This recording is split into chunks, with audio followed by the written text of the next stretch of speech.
Hello বন্ধুরা, আসসালামু আলাইকুম। তোমরা সবাই কেমন আছো? আলহামদুলিল্লাহ ভালো আছি। আজকে একটা নতুন লং ভিডিও নিয়ে আসলাম। আজকে রান্না করব হচ্ছে চিকেন কারি। আমার মেয়েরা খুবই পছন্দ করে চিকেন কারিটা। আমার মেয়েরা বলল যে মা আজকে চিকেন কারি রান্না করো। তো মেয়েদের আবদার, সেটা তো রাখতেই হবে, স্বাভাবিক। তো রান্না করে ফেললাম মেয়েদের জন্য চিকেন কারি। দেখো কিভাবে রান্না করলাম। এখানে আমি কিছু চিকেনের পিস নিয়ে নিয়েছি।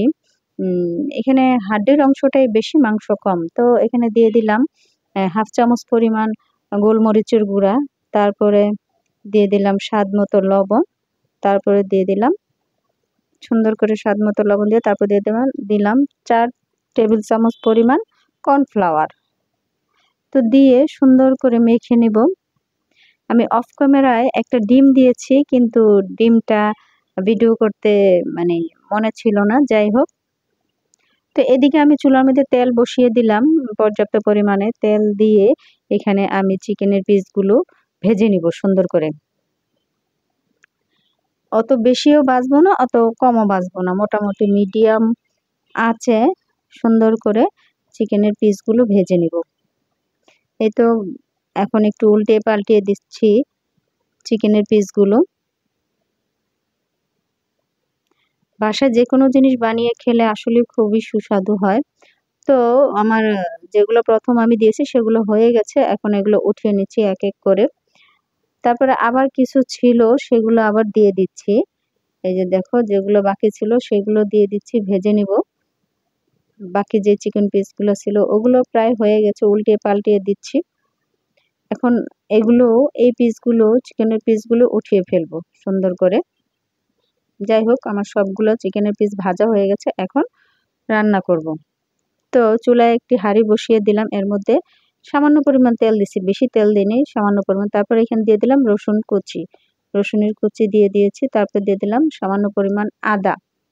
আদাটা একটু তেলে ভালো করে ভেজে নেব, যাতে কাঁচা গন্ধ না থাকে, সুন্দরভাবে ভেজে নিব। তারপর এখানে সামান্য পরিমাণ তেল দিয়ে দিব, যাতে এই পরে যে মশলাগুলো দিব সেগুলো যাতে পুড়ে না যায়, এর জন্য একটু পানি দিয়ে দিলাম।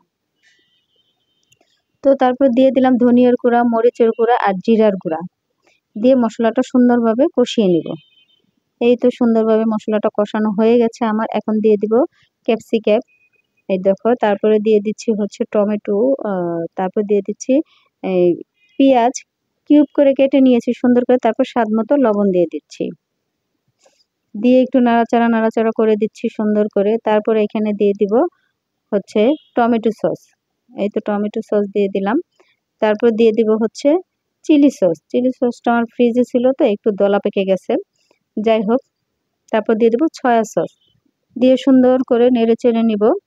ভালো করে নেড়ে চেড়ে নিব, একটু 2-3 মিনিট রান্না করব। তারপরে হচ্ছে যে ভেজে রেখেছিলাম চিকেন পিসগুলো, সেগুলো দিয়ে দিব, দিয়ে সুন্দর করে নাড়াচাড়া করে নেব। তারপরে এখানে আমি দিয়ে দিব হচ্ছে কর্নফ্লাওয়ার আগে আমি 2 টেবিল চামচ পরিমাণ ভিজিয়ে রেখেছিলাম, সেগুলো দিয়ে দেবো। এই দেখো, একদম মাখো মাখো হয়ে গেছে, আঠালো আঠালো হয়ে গেছে। যখন এরকম মাখো মাখো হয়ে যাবে তখন নামিয়ে ফেলবো। এই তো একটা বাটিতে নামিয়ে তোমাদের সার্ভ করে দেখিয়ে দিচ্ছি। দেখতে কতটা লোভনীয় এবং ইয়াম্মি হয়েছে। তোমরা এভাবে রান্না করে খেতে পারো। আমার মেয়েরা খুবই পছন্দ করে। তো বন্ধুরা, আমার ভিডিওটা যদি তোমাদের ভালো লাগে, লাইক শেয়ার কমেন্ট অবশ্যই করবা। ভালো থেকো, আল্লাহ হাফেজ।